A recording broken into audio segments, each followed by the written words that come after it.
तो हम लोग टॉपिक स्टार्ट किए थे इलेक्ट्रिक फ्लक्स। इलेक्ट्रिक फ्लक्स क्या होता है?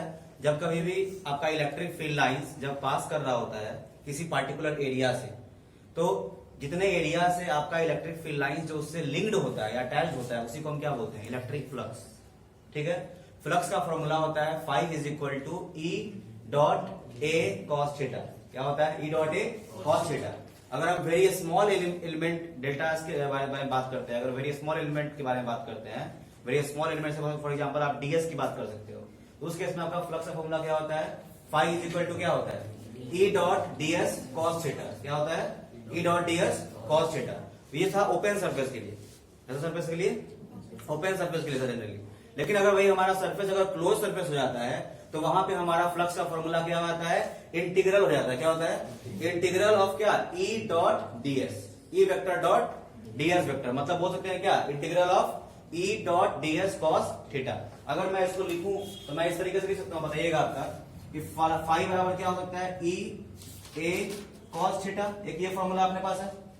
एक फॉर्मूला है फाई बराबर क्या बोल सकते हैं? ई डॉट डीएस कॉस थीटा।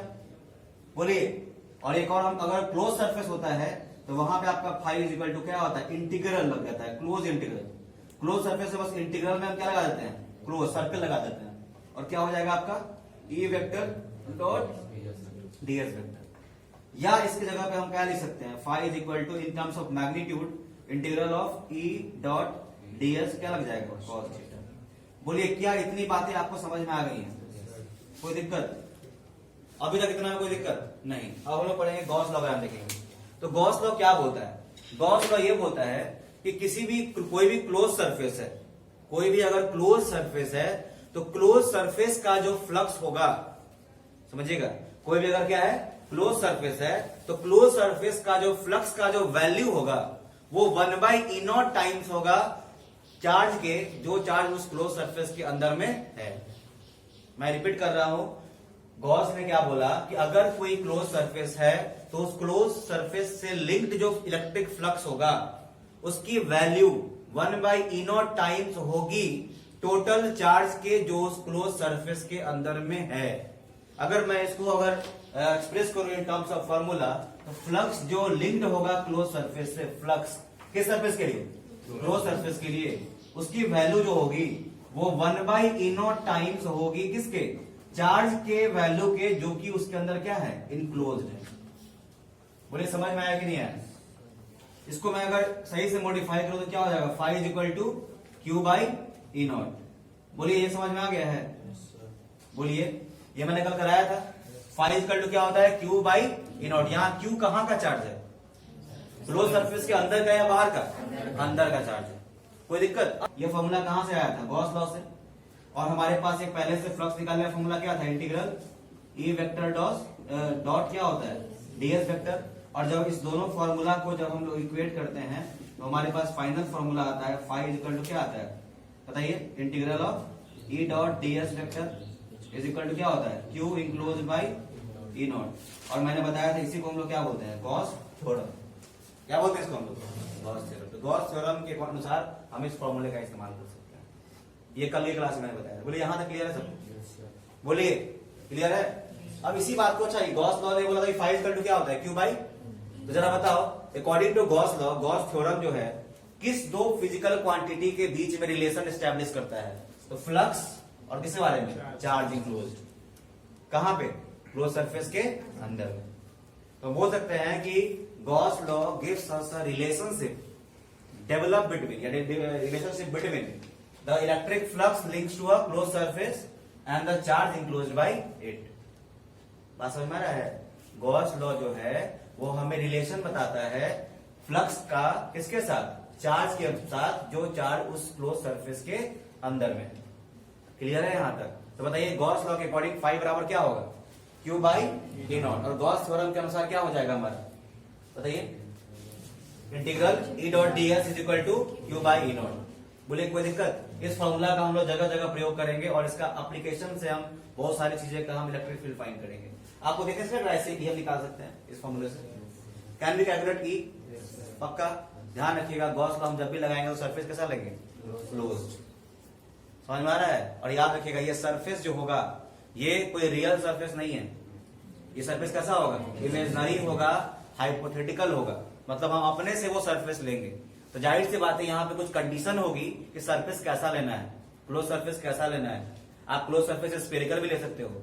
आप क्लोज सरफेस बताओ, आप ही लोग बताओ, क्लोज सरफेस कैसा कैसा हो सकता है? सिलेंड्रिकल हो सकता है, आप बताओ कैसा हो सकता है? क्यूबाइडल हो सकता है, आप बताइए। क्यूबिकल हो सकता है, हो सकता नहीं हो सकता है, स्फेरिकल हो सकता है। बट ध्यान रखिएगा, हम जो क्लोज सरफेस लेंगे उसके पीछे कंडीशन है।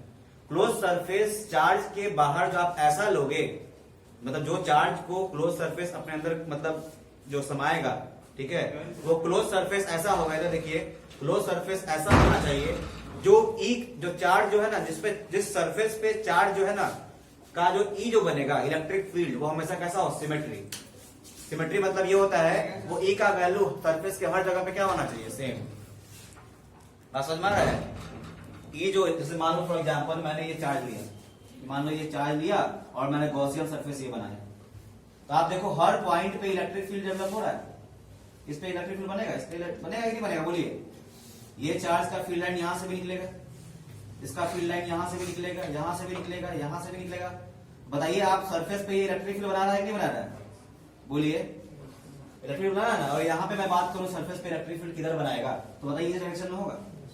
बोलिए, परपेंडिकुलर टू द सरफेस। और आपको बताओ यहाँ पे एरिया वेक्टर भी इधर की होगा एन क्या? बोलिए। तो आप क्या देख रहे हो? ई वेक्टर और एरिया वेक्टर दोनों डायरेक्शन सेम है। यहाँ पे भी देखो ई वेक्टर इधर की ओर जाएगा और यहाँ पे भी एन कैप इधर की ओर आएगा। तो यहाँ पे भी ई वेक्टर और एन कैप बराबर क्या है? इधर ही है। और आपको देखो ये डिस्टेंस हमें बराबर बराबर है। बोलिए। तो इलेक्ट्रिक फील्ड में सब जगह क्या मिलेगा आपको? सेम मिलेगा। इलेक्ट्रिक फील्ड का मैग्नीट्यूड आपको हर जगह क्या मिलेगा? सेम। तो ये कैसा सरफेस है? यहाँ पे ई सिमेट्री है कि नहीं है? तो ये हमने सरफेस ऐसा लिया है कि चार्ज के तुलना में जो भी इलेक्ट्रिक फील्ड जो सरफेस पे बन रहा है वो सारा कैसा बन रहा है? सिमेट्रिकल।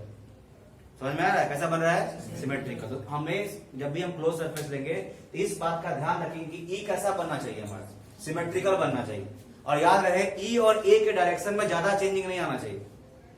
ई जैसे बोल रहा था ना यहाँ पे ई वेक्टर और आपका एरिया वेक्टर, तो दोनों के डायरेक्शन में ज्यादा चेंजेस नहीं आना चाहिए, कम से कम चेंज आना चाहिए। बात समझ में आ रहा है? चेंजेस क्या होना चाहिए? कम से कम होना चाहिए। तो हम सरफेस पहला बात कंडीशन ये गॉसियन सरफेस हम कैसा लेंगे? क्लोज। चार्ज के बाहर हम गॉसियन सरफेस लेंगे इमेजिनरी, वो कैसा होगा? क्लोज होगा। और दूसरा कंडीशन क्या है कि जो भी हमारा क्लोज सरफेस होगा हम ध्यान रखेंगे कि ऐसा ही ले कि वहां पे बनने वाला इलेक्ट्रिक फील्ड सरफेस पे हर जगह क्या होना चाहिए? ई के क्रॉस सिमेट्री होना चाहिए। कैसा होना चाहिए? सिमेट्री। और ई वेक्टर और ए वेक्टर के डायरेक्शन में ज्यादा अंतर नहीं होना चाहिए, ज्यादा डिफरेंसेस नहीं होना चाहिए। समझ में आया? इससे क्या होगा? अगर जितना कम से कम डिफरेंसेस होगा उतना आपको गॉस थ्योरम लगाने में क्या होगी? आसानी होगी।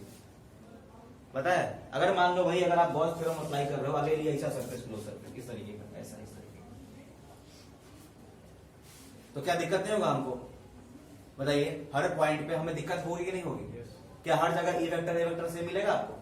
नहीं मिलेगा। इसलिए हम क्लोज सरफेस ऐसा लेंगे जो आपका ई के क्रॉस क्या हो? सिमेट्री हो। समझ में आया? इससे हमें कैलकुलेशन करने में क्या होगी? आसानी होगी। अब ध्यान रखेंगे, अभी जो आप पढ़ोगे अभी किसके बाद, अभी था ये गॉस लॉ। पहले हम पढ़ेंगे गॉस लॉ का प्रूफ। क्या पढ़ेंगे?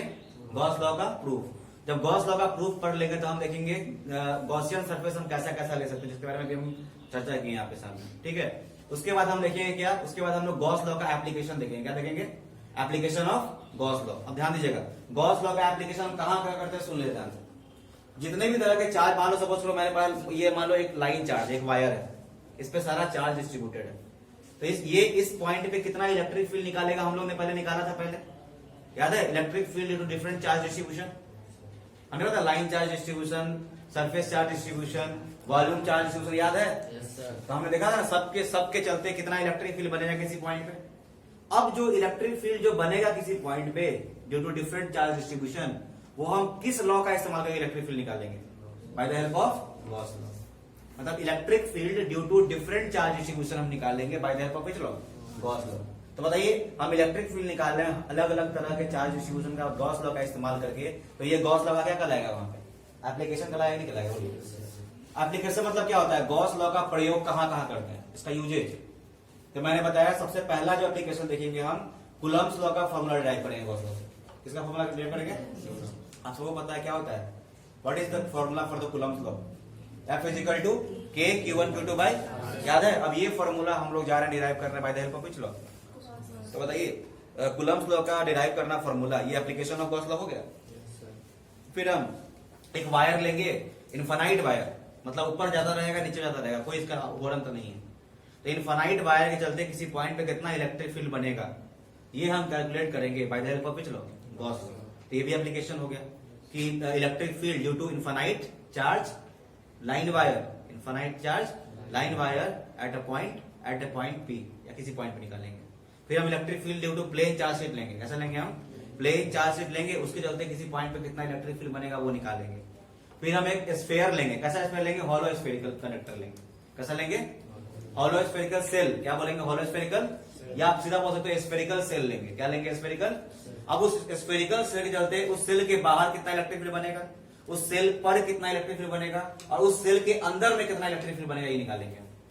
क्या ऊपर जा रहा है, बाउंस कर रहा है? ध्यान रखिएगा। एक सेल लेंगे, स्फेरिकल सेल। टेनिस बॉल देखे हो? तो टेनिस बॉल क्या है? एक स्फेरिकल सेल है, उसके अंदर देखिए कुछ नहीं होता है, कुछ नहीं होता है उसके अंदर में। कभी देखिए उसको चीज करके उसको आप देखना, उसके अंदर कुछ नहीं होता है। तो क्या है? स्फेरिकल सेल है। उस सेल के बाहर एक पॉइंट, बाहर कोई पॉइंट है, तो उस पॉइंट पे कितना इलेक्ट्रिक फील्ड लगेगा। उस सेल के ऊपर में कोई पॉइंट है तो कितना इलेक्ट्रिक फील्ड लगेगा, और उस सेल के अंदर में कोई पॉइंट है या चार्ज है तो उस पर कितना इलेक्ट्रिक फील्ड लगेगा। ये हम कैलकुलेट करेंगे by the help of which law? ये सारा चीज हम लोग कोशिश करेंगे आज खत्म करने का। कोई दिक्कत नहीं? तो पहला करेंगे प्रूफ ऑफ गॉस लॉ। तैयार है? पहले मैं कुछ फॉर्मूला लिख दे रहा हूं जिसका इस्तेमाल बेटा आप लोग करने जा रहे हो। ठीक है? आपने पढ़ा था किसी पॉइंट पे इलेक्ट्रिक, किसी चार्ज के चलते किसी एक पॉइंट पे इलेक्ट्रिक फील्ड जो लगता है वो हमने पढ़ा क्या होता है? 1/4πE0 Q upon R²। याद है ये फॉर्मूला? Yes sir. इसके बाद आप लोगों को एक और फॉर्मूला याद होगा, अभी हमने जस्ट किया है कि गॉस थ्योरम क्या बोलता है कि फ्लक्स जो होता है वो इंटीग्रल होता है सरफेस का। सरफेस का क्या? Close integral. देखो यहाँ पे सरफेस का ये क्या हुआ? बंद। सर्किल का मतलब क्या हो गया? क्लोज। और इसका क्या बोलते हैं? इंटीग्रल होता है E vector dot ds vector का। कोई दिक्कत? या गॉस लॉ ये भी बोलता है कि वो बराबर होता है Q इंक्लोज्ड बटा किसके? E0 के। ये इसी थ्योरम को, इसको क्या बोलते हैं हम? Gauss theorem. कोई दिक्कत नहीं, इसका हम प्रयोग करेंगे। तो हम गॉस थ्योरम का प्रूफ करने जा रहे हैं। मतलब Q/E0 हम देखते हैं कि भाई ऐसे भी आता है कि नहीं आता है। Q/E0 आता है कि नहीं आता है? Q/E0 कौन प्रूफ किया है? गॉस ने बताया कि ये थ्योरम होता है भाई, तो ये थ्योरम प्रूफ करते हैं हम लोग। कैसे प्रूफ करेंगे? तो देखिएगा, हमने क्या किया, हमने सपोज करो एक सर्कल लिया। ये क्या लिया? सर्कल। कोई दिक्कत?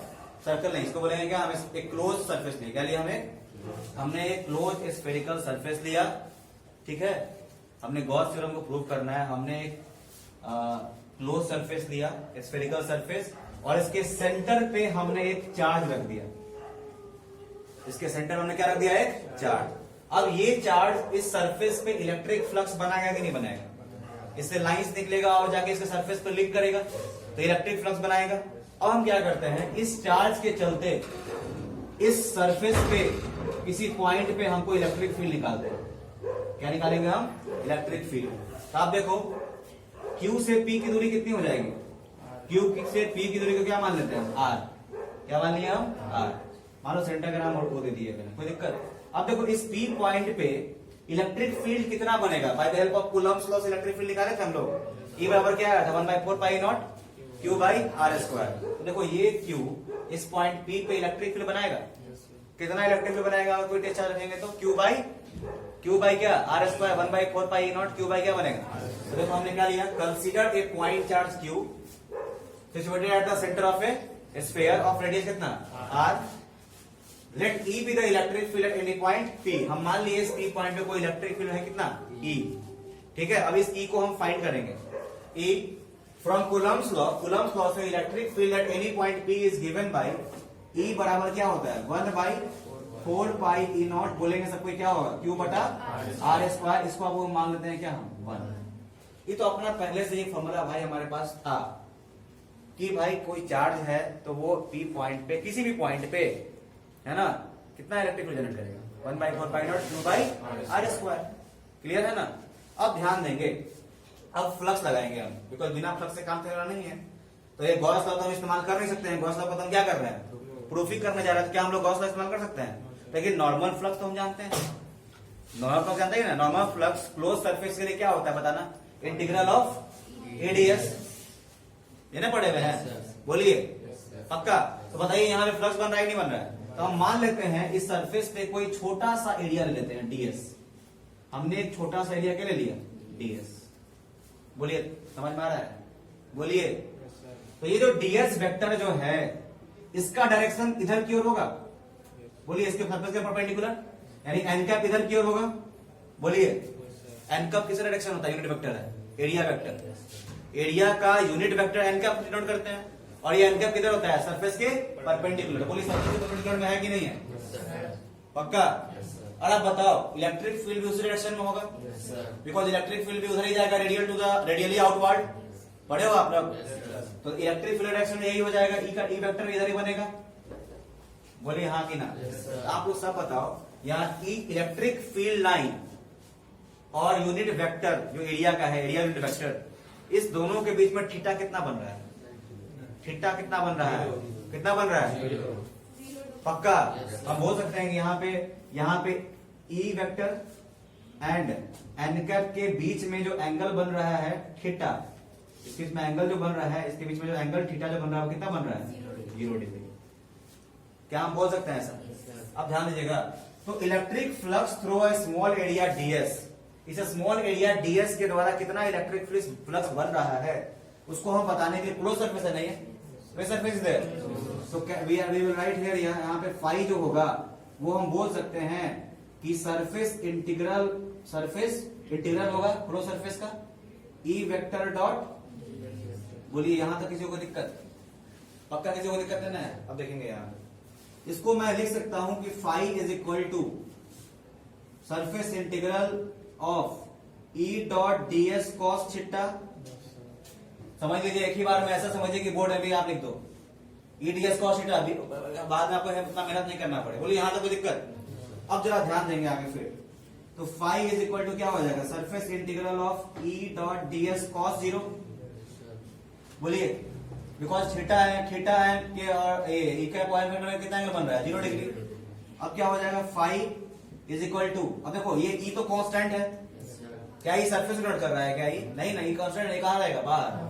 इसको ई को हम बाहर किए, कोई दिक्कत है यहाँ पे? ई को मैंने बाहर किया और ये सरफेस इंटीग्रल ऑफ ये cos 0 कितना आ जाता है, तो केवल वो क्या बचा, ds। यहां तक कोई दिक्कत? यहां भी देंगे since cos 0 degree is equal to कितना होता है, 1। क्या यहां तक कोई दिक्कत?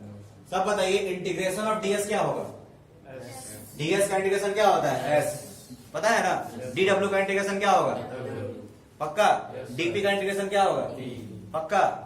तो यहाँ पे ds है, तो ds का इंटीग्रेशन क्या हो जाएगा, E इंटू एस। अब आपको सबको यहाँ दिक्कत होगा कि भाई ये S क्या है, S होता है सरफेस एरिया। S क्यों बता रहा है, और किसके सरफेस की बात करिए, कैसा सरफेस नहीं है, स्फेरिकल सरफेस है ना। तो सरफेस एरिया आप क्या हो गया, तो यहाँ पे मैं साइड में लिख देता हूँ ताकि आप लोग समझ में आए। यहाँ पे लिख देते हैं कि here S is equal to क्या है आपका, सरफेस एरिया है किसका, स्फेयर का। कोई दिक्कत? अरे कोई दिक्कत? अब जरा ध्यान देंगे यहाँ पे, फाई इज इक्वल टू ई का फॉर्मूला आपने निकाला है क्या, 1/4 पाई ई नॉट। बोलिए क्या है, क्यू अपॉन, बोलिए यहां तक किसी कोई दिक्कत, into surface area of sphere है ना, ये सरफेस एरिया ऑफ स्फेयर क्या होता है, 4 पाई आर स्क्वायर। कितना होता है, मैं यहां लिख देता हूं, सरफेस एरिया ऑफ स्फेयर होता है 4 पाई आर स्क्वायर। तो देखो यहाँ पे मैं लिख सकता हूँ 4 पाई आर स्क्वायर। बोलिए कुछ कट रहा है, 4 पाई से 4 पाई कट जाएगा, आर स्क्वायर से आर स्क्वायर कट जाएगा, और आपको जान के बहुत खुशी हुई फॉर्मूला डिराइव हो चुका है, क्यू बाई नॉट आ गया है। तो this is the proof of Gauss theorem, this is the proof of Gauss theorem. बोले समझ में आया कि नहीं है, क्या आप लोग समझ में आया कि नहीं है? इतना ही आप बना देंगे तो आपको बिहार बोर्ड में पूरा फुल मार्क्स मिलेगा। सीबीएसई में एप्लीकेशन का क्वेश्चन आएगा, गॉस थ्योरम पूछ पूछेगा तो 1 नंबर में दे सकता है। लेकिन सीबीएसई में इससे एप्लीकेशन पे क्वेश्चन आएगा, लेकिन बिहार बोर्ड में सीधा क्वेश्चन पूछेगा state and proof Gauss theorem, बस हो गया, बस इतना पूछेगा। क्लियर है यहाँ तक? और मल्टीपल क्वेश्चन बनेगा क्या, गॉस थ्योरम कैसे सरफेस के लिए लागू होता है ना, open surface, close surface, circle, ऐसे ही कुछ भी दे देगा आपको, उसमें दिमाग लगाना पड़ेगा, मल्टीपल चॉइस क्वेश्चन। यहाँ तक कोई दिक्कत? तो ज्यादा टाइम बिना वेस्ट किए उसको उतारेंगे सब कुछ। देखो आप लोग बहुत सारा किताब उठाओगे तो ये पी पॉइंट यहाँ लेके यहाँ लेगा, यहाँ लेगा, यहाँ लेगा, कोई दिक्कत नहीं, वहीं से लाइन जोड़ देंगे, इसीलिए उठेंगे, कोई दिक्कत है नहीं, पूरा उतारेंगे पूरा। प्रूफ गॉस थ्योरम है ना, यहाँ पे लिखिएगा प्रूफ, ये प्रूफ हमने किया है।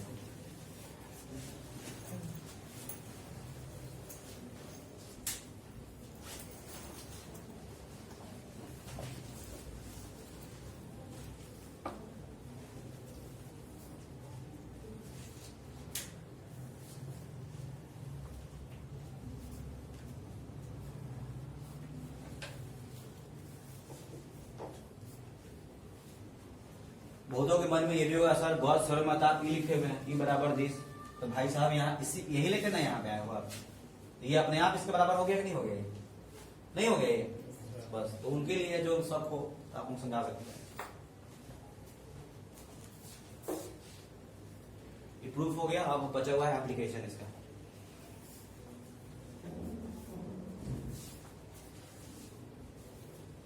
बताइए electric flux is a scalar quantity या वेक्टर क्वांटिटी?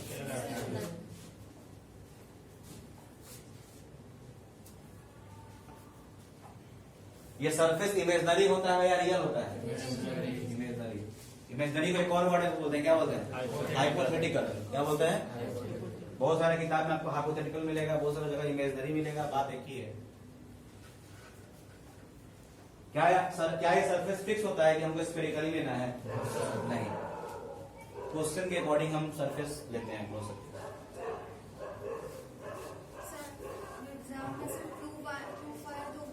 नहीं फिर भी आप बेटा गॉस थ्योरम का स्टेट कर दीजिएगा। नहीं वो एप्लीकेशन वाला आप बोलेगा वहां पे कि आप इलेक्ट्रिक फील्ड निकालना है एक प्लेन लाइन वायर के लिए, तो गॉस थ्योरम से आप बताएं कि कैसे, मतलब एक फॉर्मूला ड्राइव करें कि इलेक्ट्रिक फील्ड कैसे निकलेगा, तब हम उसको जाएंगे बनाएंगे। अभी भी घबराने का क्या है, अगर एप्लीकेशन आ भी जाएगा तो हमको लग रहा है कि आप वो भी बना दें। और एक बात और बच गया था, ध्यान दीजिएगा, गॉस थ्योरम में ई जो होता है, इसका पहले मैं पॉइंट समझा दूं, सुनिएगा। फर्स्ट पॉइंट क्या लिखा हुआ है? Gauss theorem is valid for कौन सरफेस? ठीक है, आगे नेट चार्ज, अगर क्लोज सरफेस के अंदर टोटल चार्ज 0 है तो उसका फ्लक्स भी कितना हो जाएगा? अगर सरफेस के अंदर भाई टोटल चार्ज 0 है तो फ्लक्स भी क्या हो जाएगा? 0। आइए, net flux from the close surface due to charge lying outside the close surface is 0। अगर बाहर में कोई चार्ज है तो उसके द्वारा जो फ्लक्स बनेगा वो क्या बनेगा? 0। समझ में आ रहा है? लिखा हुआ है the net flux through a close surface due to a charge lying कहां पे है? बाहर में कोई चार्ज है तो उसके चलते जो इलेक्ट्रिक फ्लक्स बनेगा उसका कितना फ्लक्स होगा? मैंने बताया ना अभी आप लोगों को। फिर आगे देखिए नीचे, the charge Q appearing in the Gauss theorem. Gauss theorem में जो चार्ज है Q इनक्लोज जो है, इंक्लूड्स, ये होता है क्या? Sum of all the charges located कहीं पर भी, कहां पे? Inside the close surface. हमेशा वो चार्ज कहां लोकेट होगा? Q क्या होता है? टोटल चार्ज की बात की जाती है, वो कहां की टोटल चार्ज है? वो सरफेस के अंदर में। नीचे इलेक्ट्रिक फील्ड E जो आपका गॉस थ्योरम में जो आपको लगता है due to all the charges, उसमें वो इनसाइड का भी होता है और आउटसाइड का भी होता है। ध्यान दीजिएगा, आपने लिखा ना गॉस थ्योरम में ये वाला, लगाते हो नहीं लगाते? बोलिए, ये वाला Q बाई नॉट, बोलिए ये होता है चीज, इसमें इलेक्ट्रिक फील्ड है। ये जो E जो है अंदर वाला चार्ज के चलते भी है सरफेस पे, और बाहर वाले चार्ज चलते भी सरफेस पे। समझ में आ रहा है कि नहीं आ रहा है? लेकिन ध्यान रहे Q जो है वो केवल किसके लिए है? अंदर वाले सरफेस का। वही लिखा हुआ है E जो है अपीयरिंग इन गॉस थ्योरम में जो दिखता है E इलेक्ट्रिक फील्ड, वो ड्यू टू जो है all the charges both inside and outside the close surface. जबकि द चार्ज Q जो होता है, जो अपीयर होता है गॉस थ्योरम में, ये केवल और केवल क्लोज सरफेस के अंदर का होता है, और ये अंदर का भी होता है और बाहर का भी होता है। कोई दिक्कत नहीं। आगे, Gauss theorem is based on the inverse square law, बता दिया आपको आगे। और कोई मीडियम डाल देंगे तो बस कुछ नहीं, यहाँ इनोट के पहले क्या लगा दोगे आप? के। याद है कूलम्स में पढ़े थे? याद है? इनोट ER, चलिए उतार लीजिए। देखेंगे, सुनिए ध्यान से। फर्स्ट ऑफ ऑल आप लोग खुद बताओ, आपको डिफाइन करना है कि गॉसियन सरफेस क्या है, तो हम क्या है गॉसियन सरफेस कि गॉसियन सरफेस एक क्लोज सरफेस है। एक क्या है? क्लोज क्या है सरफेस? इमेजनरी या रियल? तो गॉसियन सरफेस एक इमेजनरी या हाइपोथेटिकल क्लोज्ड सरफेस है जिसके अंदर चार्ज इंक्लोज्ड रहता है। बोलिए समझ में आया कि नहीं?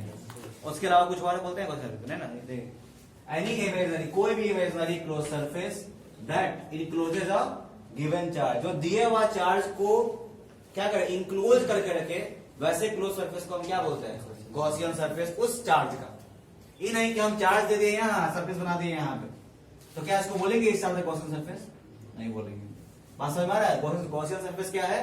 तो एनी इमेजनरी, कोई भी इमेजनरी या hypothetical close surface that encloses a given charge, जो किसी भी चार्ज को इनक्लोज करके रखे, वैसे इमेजनरी क्लोज सरफेस को हम लोग क्या बोलते हैं? Gaussian surface of that charge. It is chosen, उसको हम क्यों गॉसियन सरफेस क्यों लेते हैं? इसलिए लेते हैं ताकि हम उस सरफेस का इंटीग्रल करके, है ना, किसका? इलेक्ट्रिक फील्ड का जो प्रोड्यूस कर रहा है चार्ज जो उसके अंदर है, हम उससे क्या मिल निकाल लेते हैं? फ्लक्स। नहीं समझ में आया? बोलिए, हम गॉसियन सरफेस क्यों लेते हैं? ताकि उस सरफेस पे जो भी इलेक्ट्रिक फील्ड है, सरफेस पे है ना इलेक्ट्रिक फील्ड, सब पे सारे इलेक्ट्रिक फील्ड को इंटीग्रेट कर देंगे। क्या कर देंगे? इंटीग्रेट कर देते हैं। जो कौन प्रोड्यूस कर रहा है? अंदर में रखा हुआ चार्ज। तो अगर इंटीग्रेट कर देते हैं तो क्या निकलता है हमको? फ्लक्स। बोले समझ में आया कि नहीं? तभी ना फ्लक्स का डेफिनेशन होता है। फ्लक्स बराबर क्या होता है? इंटीग्रल ई डॉट, जरा देखो एकदम फॉर्मूला को एकदम समझो बढ़िया से। फाई क्या है? फ्लक्स। इंटीग्रल ऐसे लिखा हुआ है, सर्किल मारा हुआ मतलब क्या? क्लोज। इंटीग्रल है ना, एस मतलब क्या? सरफेस का क्या कर देना है? इंटीग्रेशन करना है, क्लोज सरफेस है। और ई डॉट डीएस मतलब डीएस मतलब क्या? सारे छोटे छोटे एरिया को क्या कर देंगे? हम जोड़ देंगे। सारे छोटे छोटे एरिया पे जो भी इलेक्ट्रिक फील्ड बन रहा है चार्ज के द्वारा, जब सारे इलेक्ट्रिक फील्ड को अपन क्या कर देते हैं? ऐड कर देते हैं, इंटीग्रेट कर देते हैं, तो क्या मिलता है हमको? फ्लक्स। और क्यों, कहां से आया ये सरफेस? हमने खुद लिया है। बस समझ में आया कि नहीं है? तो उस इमेजनरी सरफेस को हम क्या बोलते हैं? और क्यों लेते हैं? ताकि हम इलेक्ट्रिक फील्ड निकाल कर क्या निकाल लें? Flux. Properties of Gaussian surface. Gaussian surface क्या प्रॉपर्टी है, खासियत क्या है, ध्यान रखिएगा। जब भी हम गॉसियन सरफेस लेंगे तो वो क्लोज होना चाहिए सारे तरफ से। क्या होना चाहिए? क्लोज। क्या होना चाहिए, नहीं होना चाहिए? मैं शुरू से बोल रहा हूँ, गॉसियन सरफेस जो होता है हमेशा क्या होता है? क्लोज होता है। और गॉस लॉ केवल और केवल किसके लिए एप्लीकेबल है? क्लोज सरफेस के लिए एप्लीकेबल। अब सरफेस चाहे कैसा भी हो, क्यूबॉइड हो, क्यूब हो, सिलेंड्रिकल हो, स्फीयर हो, आप याद रखिएगा सारे तरफ से वो क्या होना चाहिए? क्लोज। दूसरा, वो सरफेस जो हो, ध्यान रखिएगा, जिस पॉइंट पे हमको इलेक्ट्रिक फील्ड, मान लो कि ये लाइन चार्ज है, इस पे चार्ज बटा हुआ है, हम यहाँ पे सिलेंड्रिकल सरफेस ले दिए हुए हैं, ठीक है, मान लो अभी गॉसियन सरफेस नहीं बना है, ठीक है, या मान लो यहाँ चार्ज है, ऐसे ये चार्ज है, मान लो मुट्ठी में ये चार्ज है, हमको इस पॉइंट पे इलेक्ट्रिक फील्ड बनाना है, निकालना है, ठीक है, समझ रहे हो बात? ये रहा चार्ज, ये रहा ये पॉइंट जहां पे हमें क्या फाइंड करना है? Electric field. हम गॉसियन सरफेस कैसे बनाएंगे? तो गॉसियन सरफेस हम पहले बात तो ऐसा बनाएंगे जो क्लोज हो, फिर ऐसा हो कि सरफेस वैसा हो कि उस हर जगह पे आपका इलेक्ट्रिक फील्ड क्या हो? सब पे सिमेट्रिकल हो। और ये भी ध्यान रखना है कि सरफेस का बाउंड्री उस पॉइंट से जरूर गुजरे जिस पॉइंट पे आपको इलेक्ट्रिक फील्ड निकालना है। बात समझ में आया? अगर अपने को इस पॉइंट पे इलेक्ट्रिक फील्ड निकालना है इस चार्ज के चलते, तो यहां से होता हुआ हम एक क्लोज सरफेस बनाएंगे। समझ में आ रहा है? अगर ये पॉइंट यहां पे इलेक्ट्रिक फील्ड फाइंड करना है तो यहां से होते हुए हम क्लोज सरफेस बनाएंगे। समझ में आ रहा है नहीं आ रहा बात? बोलिए पक्का। वही बात यहां लिखा गया है कि ये जो सरफेस होगा मस्ट पास, जरूर पास करेगा थ्रू द पॉइंट, उस पॉइंट से जहां पे इलेक्ट्रिक फील्ड हमको क्या करना है? कैलकुलेट करना है। बोलिए समझ में आएंगे? नेक्स्ट, सरफेस जो होगा वो सिमेट्रिकल होगा अबाउट द चार्जेस, मतलब चार्ज से जो सरफेस का दूरी होगा जनरली हर तरफ, वो जनरली कैसा होना चाहिए? सिमेट्रिकल। क्या होना चाहिए? इससे क्या होगा कि भाई इलेक्ट्रिक फील्ड सब पॉइंट पे जनरली क्या मिलेगा आपको? सेम टाइप का सिमेट्रिकल मिलेगा। इलेक्ट्रिक फील्ड लिखा हुआ, इलेक्ट्रिक फील्ड का सरफेस क्या? सिमेट्रिकल। ये कंडीशंस है गॉसियन सरफेस का। गॉसियन सरफेस हम ड्रॉ करेंगे इमेजनरी, तो ये इस कंडीशन को फॉलो करना चाहिए। बोलिए समझ में आया कि नहीं है? क्या ऊपर से बाउंस किया? समझ में आ गया? उतार लीजिए, केवल गॉसियन सरफेस के बारे में।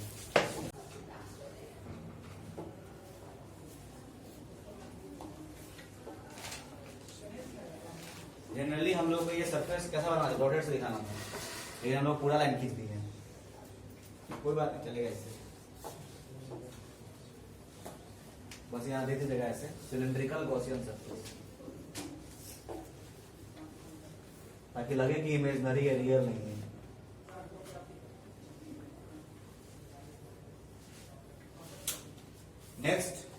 है अब प्लेन सीट लिखेंगे, ठीक है। कौन सीट? जिसमें वही कॉपी में आप लिख रहे हैं ना, उसके पास जो पन्ना है उसी को बोलते हैं सीट। अब उसके लिए गॉसियन सर्कल कैसा लेंगे देखते हैं, और सबका आपको एप्लीकेशन में पढ़ना है सबके बारे में।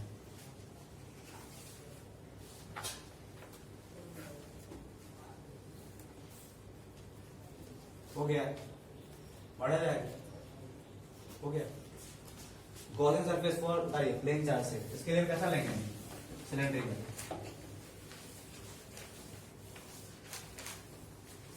देखिए यहां पे सबको, ये रहा प्लेन चार्ज सीट, सबको पहले देख लीजिए, ये रहा प्लेन चार्ज सीट, ठीक। इससे मैंने चार्ज डिस्ट्रीब्यूट कर दिया,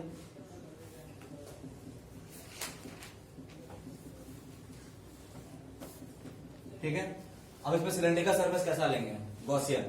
अब यहाँ पे चक्कर फंस रहा है ना, तो यहाँ पे बेस्ट आपके लिए रहेगा कौन सा गॉसियन सरफेस? सिलेंड्रिकल। इस तरीके से देखो यहाँ पे ऐसा बनाएंगे,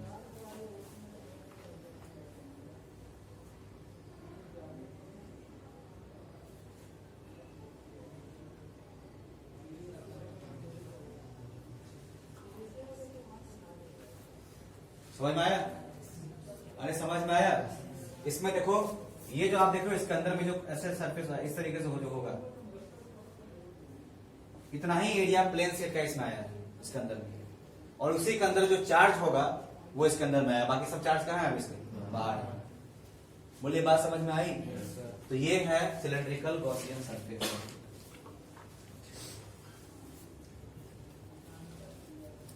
जरा देखते हैं इसमें ई और ए का डायरेक्शन जरा देखेंगे, सब कुछ देखें यहाँ पे। ये पॉजिटिव चार्ज है, इसका इलेक्ट्रिक फील्ड राइट डायरेक्शन में बनेगा या लेफ्ट डायरेक्शन में बनेगा? राइट। इस फेस का देखो, इसमें दो फेस है। अगर मान लो मैं यहाँ पे सीट रखता हूँ ऐसे प्लेन सीट, इसके कितने फेसेस हैं? चार्ज इधर भी और चार्ज इधर भी है, तो इलेक्ट्रिक फील्ड लाइंस इधर भी निकलेगा और इलेक्ट्रिक फील्ड लाइंस इधर भी निकलेगा। बोलिए यस और नो। अब देखेंगे यहाँ पे, इस वाले फेस के लिए इलेक्ट्रिक फील्ड लाइंस डायरेक्शन इधर की ओर होगा, बोलिए। और इस वाले इधर पीछे वाला फेस के लिए इलेक्ट्रिक फील्ड लाइंस डायरेक्शन इधर होगा, बोलिए यस और नो। अब जरा बताओ, इधर इस फेस के लिए एरिया वेक्टर किधर होगा? इधर की ओर परपेंडिकुलर, ये हो गया क्या? N cap. और इस फेस के लिए एरिया वेक्टर किधर होगा? इधर की ओर, ये हो गया क्या? N cap. बोलिए समझ में आया? और एक और फेस है अपने पास, ऊपर भी है। तो यहाँ पे अगर इस फेस के लिए देखेंगे, इस फेस के लिए यहाँ पे, तो इस पे आगे एक लाइन निकाल देते हैं कि बनाने में डायरेक्शन दिक्कत ना हो। इलेक्ट्रिक फील्ड लाइन तो इधर ही जा रहा है, बोलिए इस फेस की बात करेंगे तो लाइन इधर की ओर है ना। इलेक्ट्रिक फील्ड लाइन का डायरेक्शन ये हो गया, ये वेक्टर। और एरिया वेक्टर किधर बनेगा बताओ? तो इस फेस का ऊपर बनेगा।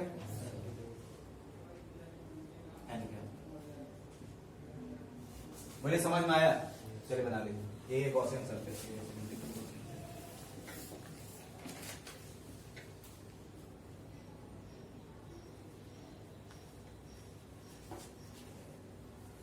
और ये था प्लेन चार्ज से।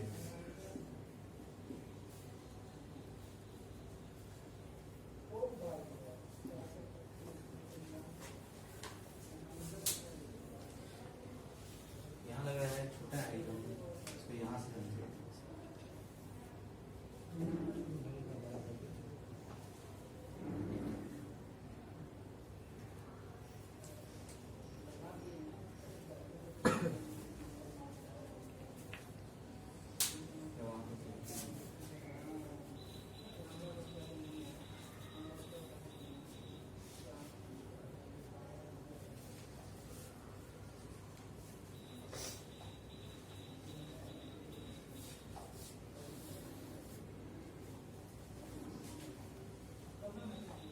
ऐसा बनाइएगा, फिर 3D व्यू है थोड़ा सा।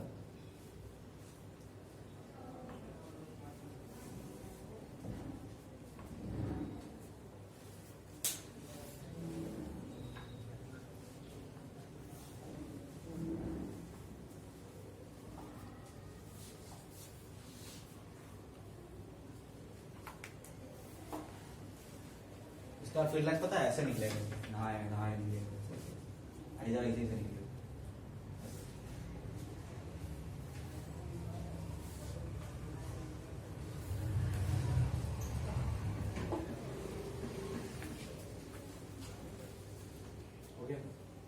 चलिए देखिए, यहां तक हो गया सबका। अब जरा सुनिए ध्यान से।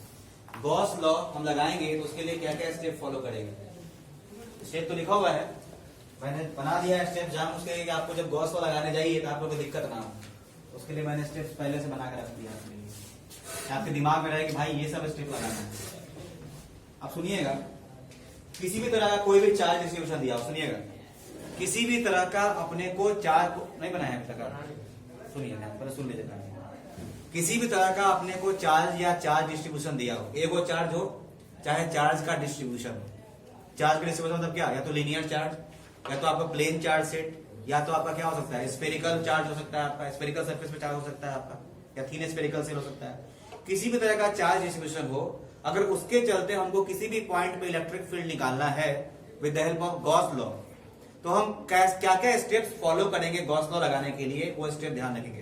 पहला स्टेप ये होगा कि सबसे पहले हम एक सिलेंड्रिक क्या बनाएंगे, फर्स्ट स्टेप क्या करेंगे हम लोग, गॉसियन सरफेस ड्रॉ करेंगे। क्या ड्रॉ करेंगे, एक इमेजिनरी गॉसियन सरफेस ड्रॉ करेंगे, और ध्यान रखेंगे कि हम गॉसियन सरफेस ऐसा बनाए कि हमारा ई हर जगह क्या हो, सिमेट्रिकल हो, ऐसा हो हमारा ई सिमेट्रिकल हो गया पॉइंट नंबर 1। जैसे ही आप गॉसियन सरफेस बना लोगे, और ध्यान रखिएगा एक बात और ध्यान रखना है, गॉसियन सरफेस इस तरीके से बनाना है कि उस सरफेस का बाउंड्री उस पॉइंट से पास करे जिस पॉइंट पे हमको क्या निकालना है, इलेक्ट्रिक फील्ड।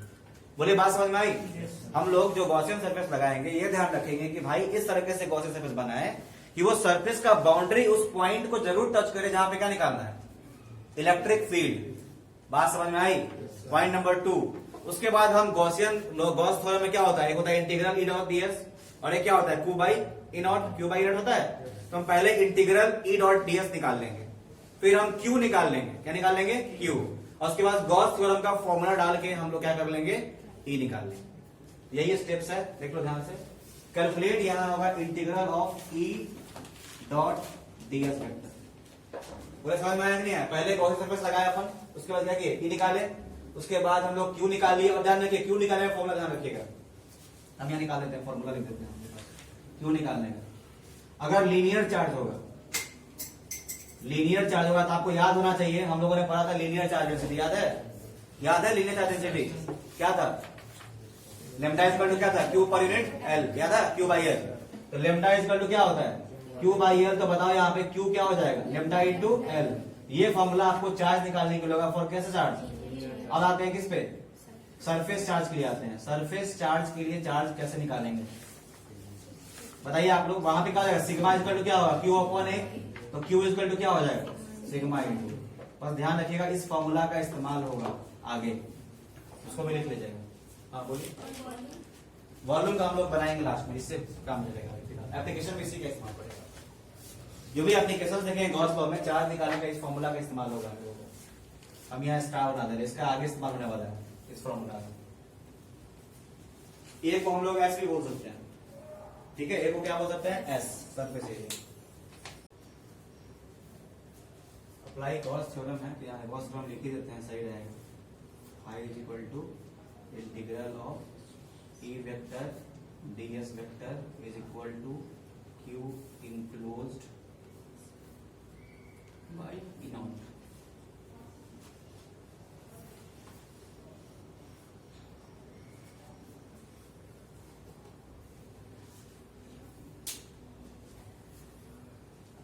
चलिए ए वो तो निकल जाएगा कूलम्ब्स लॉ वाला, आज 15 मिनट है मेरे पास।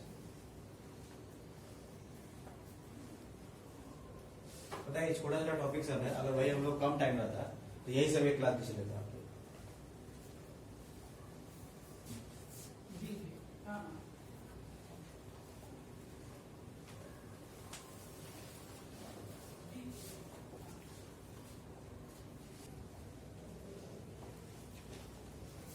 और एक फॉर्मूला का जो इसका इस्तेमाल पड़ेगा आगे आगे आप जो सॉल्व करोगे उसमें एक फॉर्मूला का इस्तेमाल पड़ेगा आपको। एक हो गया Q is equal to lambda है, एक Q is equal to sigma है। फिर जो आपको आगे फॉर्मूला का इस्तेमाल पड़ेगा आपको एक है integral E dot D S is equal to Q enclosed बटा ई नॉट, इसका फॉर्मूला का इस्तेमाल पड़ेगा।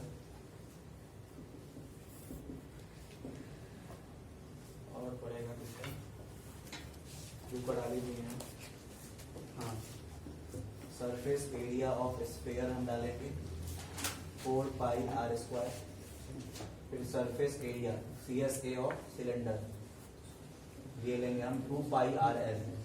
2 पाई आर एच याद रखिएगा फॉर्मूला क्या होता है, ये सब का इस्तेमाल पड़ेगा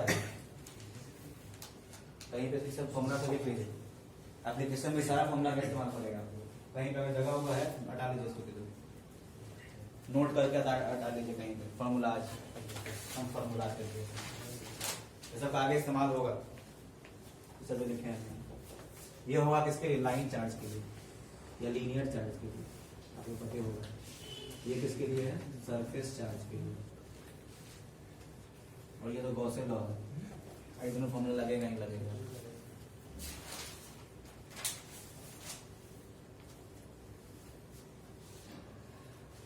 चलिए हम लोग पहुंचते हैं इसके एप्लीकेशन को, अब वही बचा हुआ है।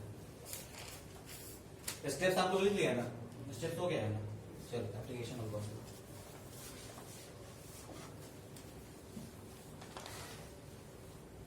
यही 4 एप्लीकेशन पढ़ना है, और इसमें से एक क्वेश्चन सीबीएसई में रहेगा।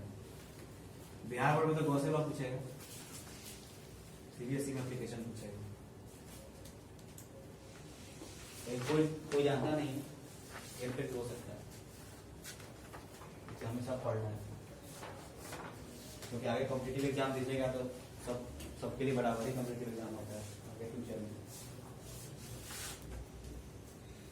तो पहला हम लोग कूलम्ब्स लॉ डिराइव करेंगे गॉस थ्योरम से, और उसके बाद लाइन चार्ज होते इलेक्ट्रिक फील्ड देखेंगे, इनफाइनाइट प्लेन सीरीज होते इलेक्ट्रिक फील्ड निकालेंगे, और स्फेरिकल से भी होते इलेक्ट्रिक फील्ड निकालेंगे by the help of using Gauss law. लिख लीजिए एप्लीकेशन ऑफ गॉस लॉ।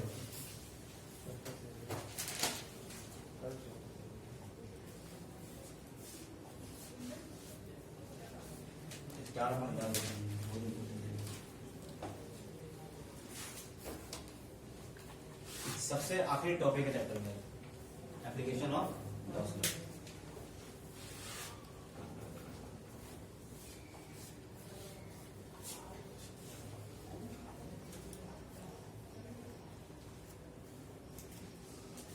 इसको हम सिंपल भाषा में बोल सकते हैं Coulomb's law from Gauss theorem.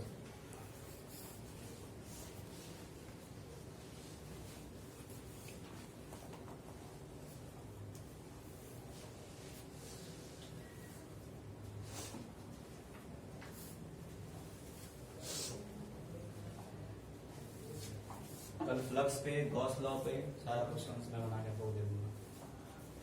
और कल हम सोच रहे हैं मॉर्निंग में क्लास लेंगे। मॉर्निंग में क्लास लेंगे, खत्म करते हैं झमेला, और मॉर्निंग में टाइम आपको रहेगा 7 से 11:30। कोई दिक्कत? चलिए, डेरिवेशन ऑफ कूलम्ब्स लॉ। अब बात समझेंगे अच्छे से, ध्यान देखिएगा। यहाँ पे हम क्या करते हैं, कूलम्ब्स लॉ डिराइव करने जा रहे हैं बाय द हेल्प ऑफ किस थ्योरम, गॉस थ्योरम। समझेंगे। अब कूलम्ब्स लॉ लगता है तो भाई कितने चार्जेस, पॉइंट चार्ज के बीच में लगता है, 2 पॉइंट चार्ज के बारे में। लेकिन हम ध्यान देंगे, पहले हम अभी एक ही चार्ज लेंगे। कितने चार्ज लेंगे? एक। हम एक चार्ज लेते हैं, मान लो पॉजिटिव चार्ज लिए, और इस चार्ज को सेंटर मान के, मान लो ये पॉजिटिव चार्ज हमने लिया, और मान लो कि हमें इस पॉइंट पे इलेक्ट्रिक फील्ड चाहिए। ठीक है, ये पॉइंट मान लो कोई पॉइंट पी है, मान लो इस पॉइंट पी पे हम फ्यूचर में बाद में दूसरा चार्ज रखेंगे, और इस दोनों चार्ज के बीच में क्या निकालेंगे हम, कूलम्ब्स लॉ का क्या फोर्स निकालेंगे। फोर्स जब भी निकालोगे कूलम्ब्स लॉ का फोर्स, तो कितने फोर्स के, 2 चार्ज के बीच में निकालोगे नहीं निकालोगे? अब पेयर ऑफ चार्ज बीच में लगता है फोर्स आपका। तो हमने क्या किया, एक पॉइंट चार्ज लिया और इसको सेंटर मान के मैंने मान लो कि एक गॉसियन स्फीयर बनाया। बोलिए कोई दिक्कत? स्फीयर लग रहा है क्या? स्फीयर नहीं लग रहा है, स्फीयर टाइप बनाते हैं वो।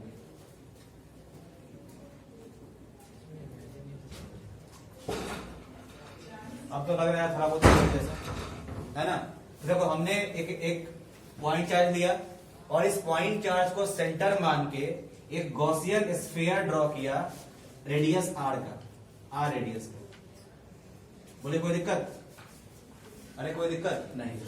और बताओ, और सरफेस पे कोई मैंने पॉइंट ले लिया, कोई भी पॉइंट लिया क्या, पी। कोई दिक्कत? We have taken any point P on that hypothetical या Gaussian surface which is of कितना रेडियस, आर, और उसके सेंटर में बैठा हुआ है कौन चार्ज, क्यू चार्ज। कोई दिक्कत नहीं। तो वही हमें लिखा हुआ है consider a point charge plus Q, place at कहां पे ओ, इस पॉइंट का नाम मैं क्या देता हूं ओ in vacuum, to calculate electric field due to point charge with draw a Gaussian surface. Electric field calculate करने के लिए हमने क्या ड्रॉ कर दिया, गॉसियन सरफेस। कोई दिक्कत यहाँ पे नहीं। अब जरा बताएंगे सबको यहाँ पे, अब इस पॉइंट पे हमको इलेक्ट्रिक फील्ड कैलकुलेट करना है। तो इलेक्ट्रिक फील्ड कैलकुलेट करने के लिए यहाँ पे हम स्मॉल एलिमेंट लेंगे, एरिया एलिमेंट ये मान लो स्मॉल एरिया एलिमेंट। अब इस स्मॉल एरिया एलिमेंट पे इलेक्ट्रिक फील्ड डायरेक्शन किस डायरेक्शन में होगा, ये बोले होगा कि नहीं होगा, और एन कैप भी आपका इसी डायरेक्शन में होगा, बोलिए हाँ कि ना।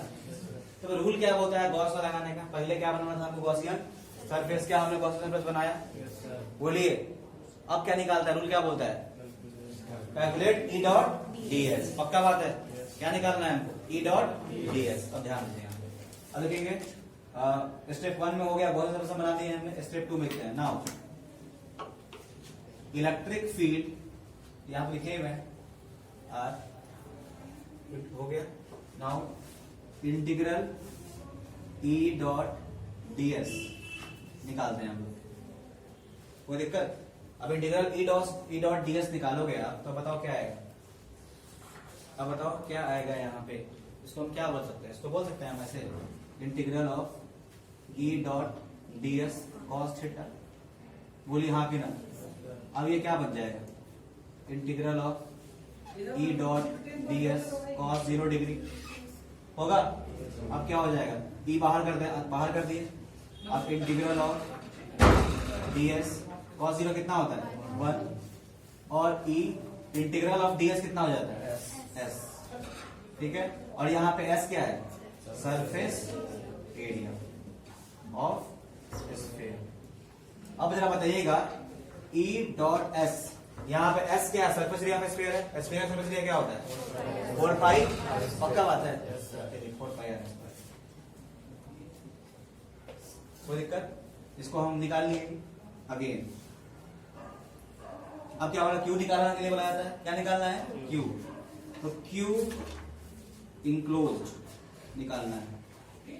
ये हम क्या होगा क्यू इंक्लोज बताइए, सिग्मा इंटू ए, बोले होगा कि नहीं होगा, क्या सिग्मा इंटू ए होगा कि नहीं होगा, या एक काम और कर सकते हैं, हमारे पास ये इंटीग्रल ईडीएस बराबर ये आया हुआ है, ये आया हुआ है ना, जैसे इलेक्ट्रिक फील्ड के आप निकाल सकते हो, बताओ यहाँ पे अगर यहाँ पे ई का वैल्यू अगर हम डाल दें, ई का वैल्यू क्या होता है बताइएगा, क्या होता है बताइए, पता है ना।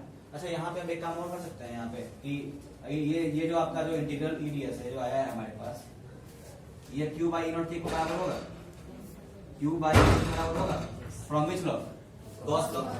तो ई डॉट डीएस जो है इससे क्या लिख सकते हो आप, E dot 4 pi R square is equal to Q by E naught, बोलिए ना, कोई दिक्कत यहाँ तक नहीं। तो ई बराबर क्या होगा बताइएगा, इसको उठा के इधर लाएंगे नीचे, समझ में आ रहा है, इसको उठा के नीचे लाइएगा, क्या हो जाएगा 1/4 pi R square Q by naught, बोलिए यहाँ तक कोई दिक्कत नहीं। अब इसको हम अरेंज करते हैं तो इसको ये हो जाएगा ई बराबर 1/4 पाई ई नॉट, को पहले कर दिए, और क्यू बाई आर स्क्वायर आ जाएगा, बोलिए बोलिए बोलिए ये फॉर्मूला हम लोग पहले भी निकाले वहीं का, आई फॉर्मूला आप कौन सा लॉ लगा के आ गया है, गॉस लॉ, यहाँ पे गॉस लगा है, देख सकते हैं यहाँ again from which law, Gauss law. अब देखो, अब यहाँ पे हम डालते हैं कोई चार्ज डाल दिया, मान लो अभी तक तो कुछ नहीं किए, यहाँ पे काम कर दो, यहाँ चार्ज क्या डाल दे क्यू नॉट, इस पॉइंट पी पे कौन सा रख दिए हम क्यू नॉट, तो लिखेंगे कि नाउ हो गया, आगे लिखेंगे कि we have a charge q naught at point कहां पे p, अदर चार्ज मान लो कौन सा चार्ज लिया हम q naught, ये किस पॉइंट पे p पे, देन फोर्स ऑन चार्ज, समझिएगा ध्यान से, यही पे टर्निंग पॉइंट है q naught पे जो फोर्स होगा is given by F is equal to q naught e, बोलिए यस और नो, इफॉर्मूला पढ़े हुए हैं जो क्यूबी होता है, बिकॉज आप पढ़े होंगे electric field intensity is given by force per unit charge, इफॉर्मूला पढ़ा था आपको, F इक्वल टू क्या होता है क्यूबी होता है, तो यहाँ पे F is equal to Q naught ही होगा, बिकॉज चार्ज हमारा क्यू नॉट है, तो क्यू नॉट पे कितना फोर्स लगेगा, तो क्यू नॉट इंटू ई जितना इस पे इलेक्ट्रिक फील्ड है, बोलिए हाँ कि ना, ये समझ में आया है पक्का। अब ई का फॉर्मूला क्या आया हुआ है हमारे पास, क्यू नॉट इंटू ई का फॉर्मूला क्या है अपने पास, 1/4 पाई नॉट क्यू बाई, इसको हम लिख सकते हैं 1/4 pi E naught Q into Q naught upon R square. ये तो कूलम्ब लॉ है, यही कूलम्ब लॉ है ना, दिस इज कूलम्ब लॉ।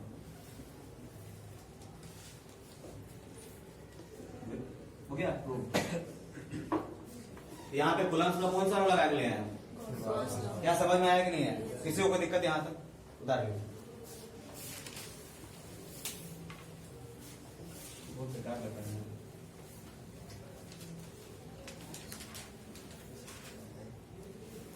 ऐसे नहीं